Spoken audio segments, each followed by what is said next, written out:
guys, welcome to another of my live videos again, and big breaking news. Liverpool are now, I think it's come to an agreement again. Liverpool are now willing to let Philippe Coutinho go to Barcelona in January, because Barcelona knew they missed out on their main priority target during the August window. But this has not denied Barcelona's interest. They still remain interested in Philippe Coutinho. It's also said PSG have had a slight interest in the player as well, but it's likely favourable that he's going to join Barcelona in January, because Liverpool have now come to an agreement for the player. Barcelona had 3 bids turned down in the process from Liverpool: 72, 89 and 114 million. He still remains under contract with Liverpool until 2022, does Philippe Coutinho. And Fenway Sports, the current Liverpool owners and Liverpool board and Jurgen Klopp, were not willing to do any business with Barcelona over Coutinho, but I think they were willing to negotiate, but they were not willing to do any deals at all with Barcelona for Philippe Coutinho, and they were resisted and were reluctant to offload Philippe Coutinho. We know it's been Barcelona's main priority target, and I think Barcelona could come in with an offer in January and take him away from Liverpool Football Club, Philippe Coutinho as well. Liverpool have paid 8.5 million from Inter Milan. This is his 5th season of process, also an ex-Espanyol player as well, and has become one of the most creative, agile midfielders in world football. As Philippe Coutinho, he's made over century appearances now for Liverpool Football Club. We know he missed the early parts of the season due to a back injury that he currently suffered as well. Also very good with Brazil, but I think Liverpool are willing to let him go in January, because he'd put that transfer request in. Liverpool have turned it down straight away. But for me, I think, Coutinho will elevate to a higher level. Player of his calibre wants to be winning trophies, challenging, playing amongst better players. And with Liverpool, Coutinho is not going to do this. So Liverpool should have sold him in August, in my opinion. They raised the money they raised a lot of money. They've been able to get the players that they wanted in Liverpool Football Club, such as Virgil van Dijk, the main target. They've still got a few players on their radar, as he updated you earlier on. So looking like now, Philippe Coutinho is going to go in January. Liverpool then may prepare to make a move for Julian Draxler in January, because obviously, according to Klopp, he's identified him as an ideal replacement for Philippe Coutinho. Julian Draxler, as I said, very best player in the Confederations Cup in 2017 when Germany captained it. Also was part of the Germany squad in 2014 as well, when they won the FIFA Club World Cup, and also reached semi-finals in Euro 2016. Julian Draxler, very good player. Last season, 25 games, 10 goals, 2 assists as well for the player. But obviously with PSG have only had him since January though, but obviously it's going to be hard. It's going to be hard for him to be guaranteed first team football week in, week out. Julian Draxler, a young lad, doesn't want to be sitting on the sideline. He wants to be playing week in, week out. But it's going to be hard, considering the amount of money PSG spent, on the likes of Neymar and structuring the deal for Mbappe as well, and also Cavani in the ranks. It's going to be hard for him to get first team football week in, week out.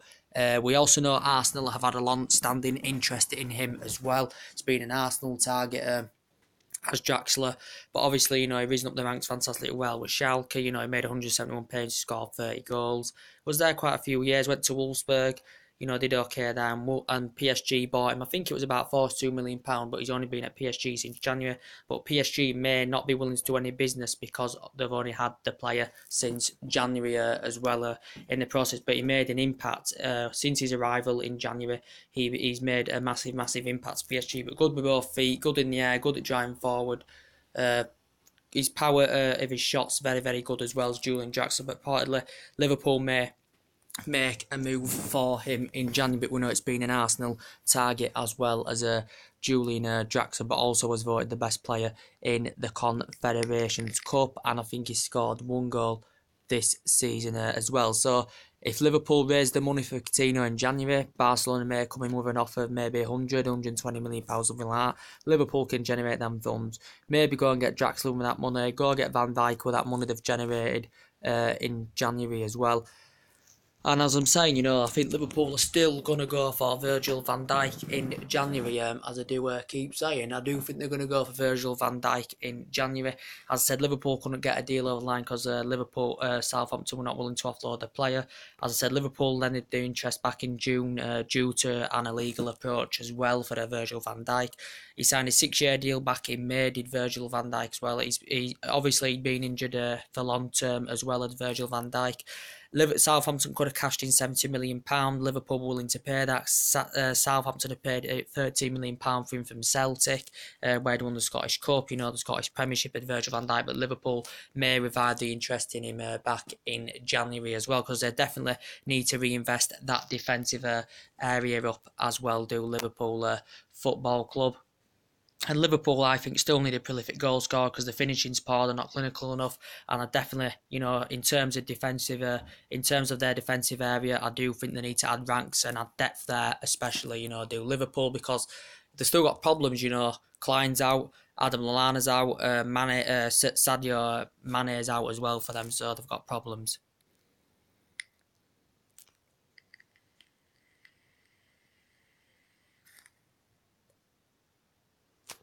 So they have got problems as well. But who's the other player I'm thinking of now?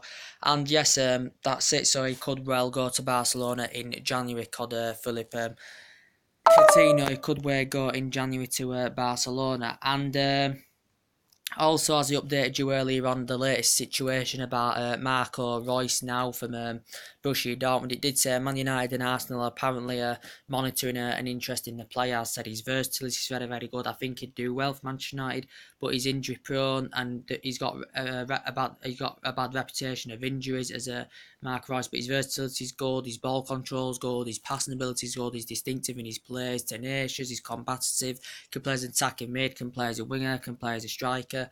And apparently Man United and Arsenal are interested in him. Arsenal have been scouting the player before as well. But he did. The player himself is currently injured at the moment for Borussia Dortmund. He's been out since May, and I think he's due to regain full fitness in 2018. And he comes to a conclusion. He comes to an end of his deal in the summer of 2019 as well. But I think Borussia Dortmund are convinced they can try and secure Marco Reus a new deal with Borussia Dortmund. He did admit he'd like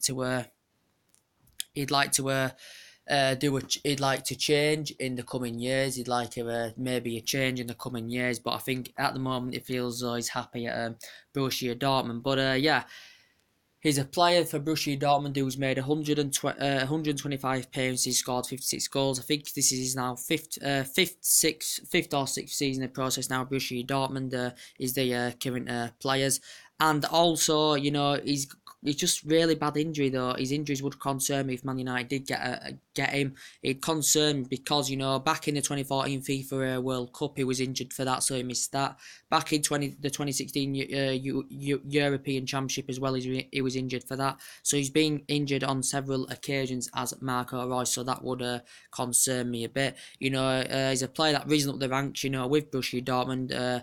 He's been at 3 clubs, also, in his senior career as well. It was at Borussia Mönchengladbach for quite a few years as well. Did well in his last season there. Scored 18 goals and got 8 assists. Did Marco Reus, and gained them Champions League football as well back in 2012. And he does currently wear that number 11 shirt for Borussia Dortmund. But apparently Man United are monitoring a move for him. Arsenal are interested in him as well. But that's just been reported today. It's in Bleach Report. It's in a couple of media outlets. Injured during the 2014 FIFA World Cup. Injured in the European Championship in 2016. So that would give me slight concerns a bit in the current process. But yeah, I think Borussia Dortmund are convinced that they can secure him a new deal. But he's just like Bale, isn't it? Injury prone. Just like Muller, as I said, injury prone. So that would concern me in the terms of that as well. And you've also apparently now with the Harry Kane situation, apparently now obviously it did come out the other day that's Real Madrid's main priority target to go on and get him next summer. As I said, he will not come cheap. He will be expensive, as I said, Harry Kane. But apparently Florentino Perez has come out and denied Real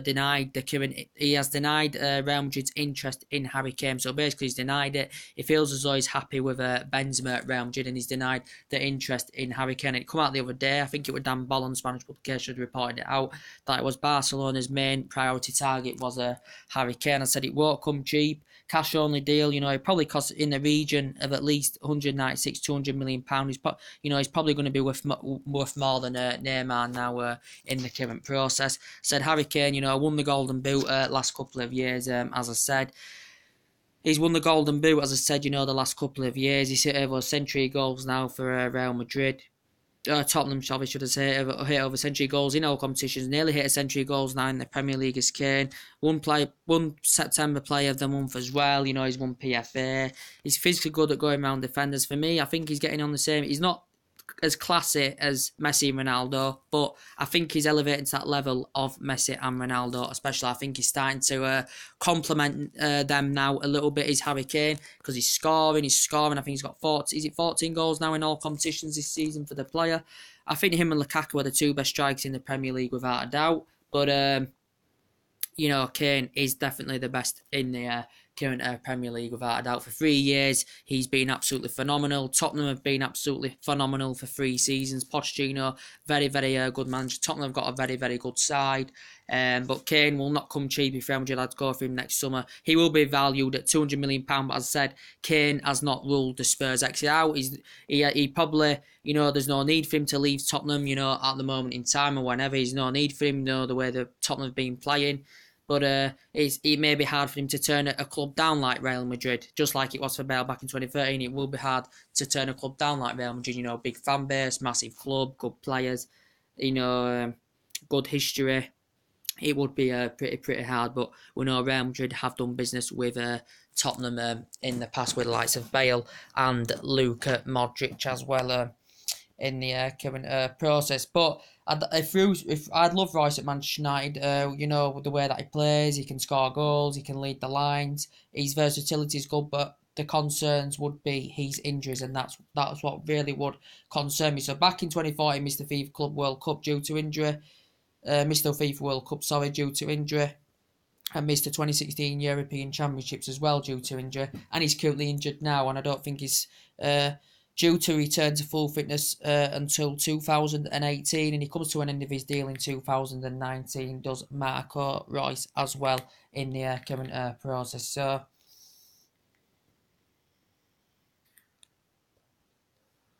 but he did say that Manchester United and Arsenal have been monitoring the player, so yeah, we will see what happens about that. But also, I think, Liverpool, are still going to lose. I think they could still lose Emre Can. As I said, Liverpool are in the process of still trying to secure Can a new deal. Juventus have been heavily linked to him, as I said. I think he's trying to demand a release clause if Liverpool had to secure him a new deal. But he did say Juventus are not preparing to pay more than 30 million are not preparing to pay more than £30 million for Can. He's coming to an end of his deal, as I said. Versatility, very, very good. Can play as a defensive mid, a centre-back and a full-back. Good in the Confederations Cup. He's made over 100 appearances for Liverpool since he's been at Liverpool since 2014. Liverpool purchased him from Bayer Leverkusen for a fee of nearly £10 million, as I said. But Juventus have been heavily linked with him.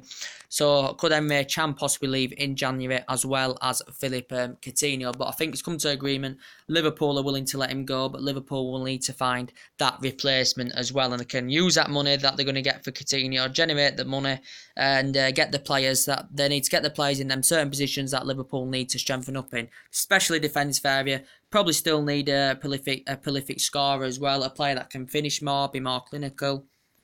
This is what Liverpool need. This is definitely what Liverpool need. And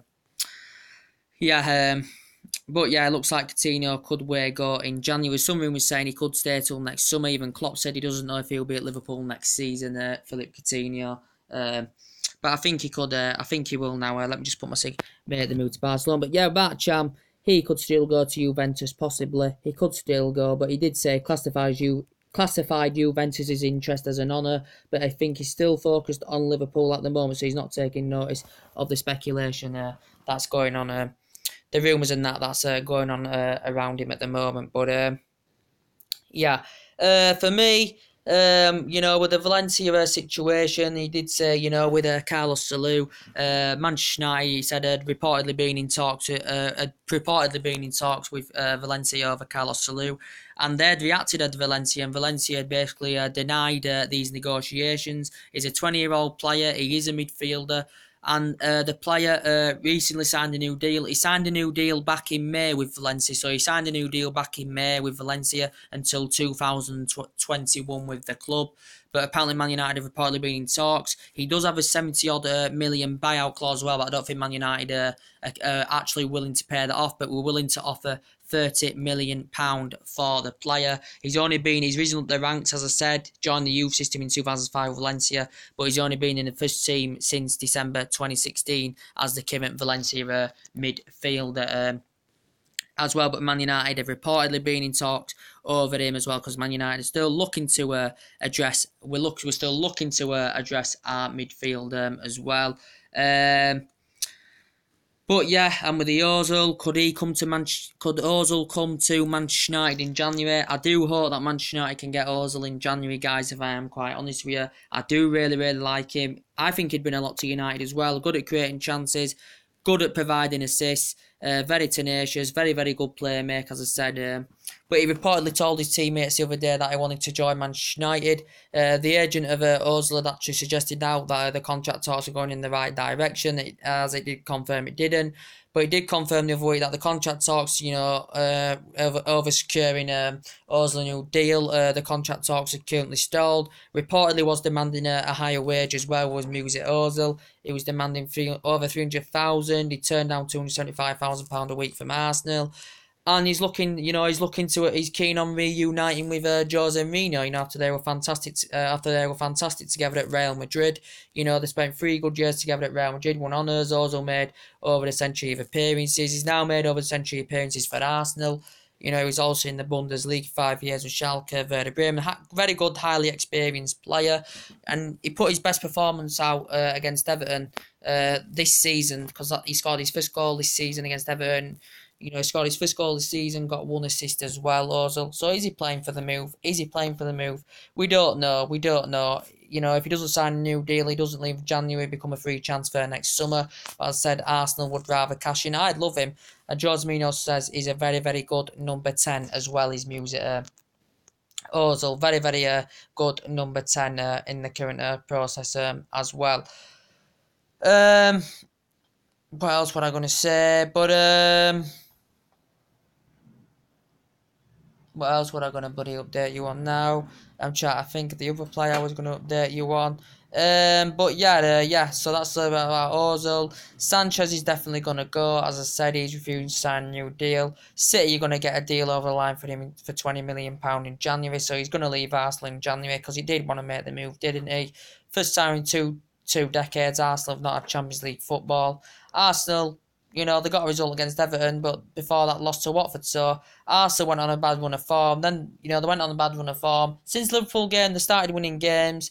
Then they come to a collapse again against Watford. They're doing pretty well in the Europa League, and beat Everton 5-2 as well. And that saw Ronald Koeman's job out of the window, because he was under deep pressure. And we know Everton have been in really bad form, considering the amount of money they spent in the August window, over £100 million, and it's just not good enough. And Koeman, he's not all a bad manager, because in his first season with Everton did good. I think he got, 7th place? Also got them a Europa League qualification as well, did Koeman. He also did a pretty decent job with Southampton. I think he did a pretty decent job with Southampton. Yeah, I think he got Southampton the highest place finish in their history. Southampton, he got them in their highest place finish in the table in their history, and also the total points they've earned in their history. The gained the most points and finished the highest place Southampton has finished under Ronald Koeman as well, and gained the most points in Premier League history. Southampton, the highest place finish in Premier League history, Southampton. So he did a pretty decent job there. He's won honours in his time, but obviously if you've got Everton, the amount of money they spent in the August window, they've played 12 games in all competitions, only won 2 games. In the Premier League, lost 5, played 9 and only won 2. Then, considering it's not good enough, and he was under pressure. Because he said if they lose this game, Everton, his job could be gone. And we've seen managers that have been sacked since Ancelotti been out of the door. We saw Ancelotti out of the door for Munich. We saw Frank de Boer, very, very short tenure with Crystal Palace. We saw Craig Shakespeare from Leicester getting the sack, because Leicester have had a poor start to this season. But we saw with Leicester, didn't we? they sacked Claudio Ranieri, the manager that won Leicester City the league. They sacked Claudio Ranieri, the manager that won Leicester City the league. But that's a trophy that Leicester, I presume will never ever win again. As long as I'm alive, anyway. They won't win it again. But he won in the Premier League and he got the sack, didn't he? As well. So seeing managers getting sacked over the years.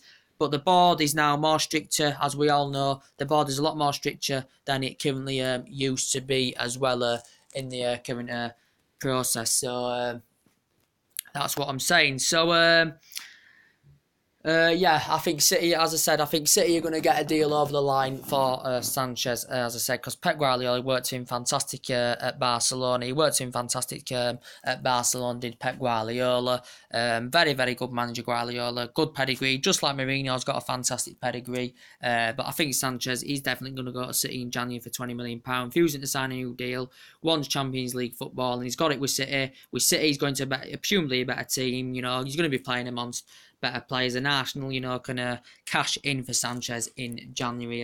As I said, he's won 3 FA Cups in 4 seasons, risen up the ranks underneath, made over a century of appearances now for the Arsenal Football Club. Very, very good number 7, as I said, but I think he's going to go to Manchester City. But obviously PSG will link to him, the money investors, PSG. He'd approached PSG quite a few times in the August window. Man United interested, a lot of teams, but I think City are going to end up getting Alexis Sanchez, to be quite honest with you.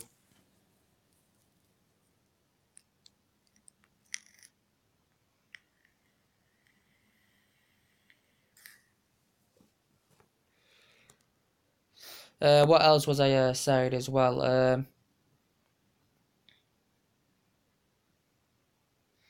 So I think Sanchez is definitely going to go in the process. Ander Herrera's still on Barcelona's agenda, but as I said, we have the option to sign Ander Herrera 1-year extension if he doesn't sign a new deal with Manchester United. He has struggled this season since the absences of Fellaini and Pogba. Obviously, he's been playing in the midfield alongside Nemanja Matic, but he has struggled to create. He's not been very, very dominant in that midfield, to quite honest with you. Does he do good does he do better in a midfield 3 instead of a midfield 2? I do think he slightly does better in a midfield 3 than he does in a midfield 2 and Herrera as well. But he's also on Barcelona's agenda as well. What else to update you on today? But yeah, Philippe Coutinho, I think he's going to go to Barcelona in January, in my opinion. So yeah, that's my latest news on that. And Marco Reus, as I do keep updating you, it's only updated today in the press that Man United and Arsenal are monitoring a move for the current player. He come to an end of his deal in 2009. He's injured at the moment. He's been injured since May, not due to regain full fitness until 2018. Marco Reus. I think he's got is it crucial ligament knee injury or something like that, I think it is. And he's got a bad reputation of injuries, It's not good to see a player that's injury prone. But deep down when he plays, he's a very, very good player. Very good athlete, very good player. Versatility, very, very good. His dribbling's good. His passing ability's good. His versatility, as I said, is very, very good. And his genuine pace, his speed's very, very good. Very, very good player, but I think Borussia Dortmund are on the verge of trying to secure him a new deal with Borussia Dortmund. But I'd like him at Manchester United. I'd have concerns about, his injuries. Like if Bale comes to Manchester United, because he's been linked with a move to Manchester United, I'd have concerns about his injuries as well. But Bale, could he still possibly come to Manchester United next summer? Because obviously we know Real Madrid are losing patience with Gareth Bale because due to his injuries, he's now got a calf injury. He's not getting a good reception at the Bernabeu. This is his fifth season now in the process of Real Madrid. There were talks the other day saying he could return back to Tottenham Hotspur, Gareth Bale. But as I said, he's won 10 honours. He's won 3 Champions League in 4 seasons with Real Madrid as Gareth Bale. Very good player, had 6 good years with Tottenham, made 146 appearances, scored 42 goals. Did Bale, but Welsh Footballer of the Year record 6 times, second top scorer for Wales, and 60 caps for Wales as well as Gareth Bale. But yeah, very, very good, high experience, good physical attributes, good at putting balls into the box. But as I said, Real Madrid are beginning to lose patience with him. But it did say they were Real Madrid were looking to generate the funds, which was about the 80 million, well, 85, 89 million pound that they paid for him from Tottenham back in 2013 as well. And he risen up the ranks with Southampton, didn't he, Gareth Bale as well. But yeah, see what happens in the current process with that as well. And I still think, Manchester United definitely still need a creative winner. Presumably still need someone at the left back. Still looking to address the midfield more, for a long-term replacement for Michael Carrick, who's likely to retire at the end of the season. He's been at Old Trafford 13 years. But yeah, that is the latest transfer rumours to update you on, guys. So drop your comments, likes below on the channel. Subscribe to my channel, and take it easy, all you guys. And I'll see you guys all later on. Bye.